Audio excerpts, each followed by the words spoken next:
రష్యాలోని ఒక విమానాన్ని, సైన్యపు విమానాన్ని, ఎయిర్ ఫోర్స్ సంబంధించిన విమానాన్ని మేమే కూల్చాం అని ఉక్రెయిన్ ప్రకటించుకుంది.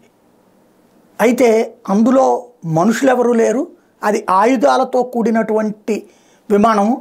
దాంట్లో బందీలు ఉన్నారని మాకు తెలియదు, దాంట్లో ఆయుధాలు ఉన్నాయని తెలిసి దాడి చేశామని ఇటు పక్కన ఉక్రెయిన్ చెప్తోంది.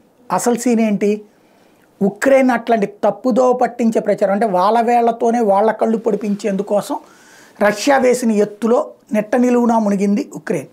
మేబీ ఉక్రెయిన్కి సమాచారాలు అందించే రష్యానికి సంబంధించినటువంటి వెధవలు ఎవడో వీళ్ళకి ఐడెంటిఫై అయ్యారు.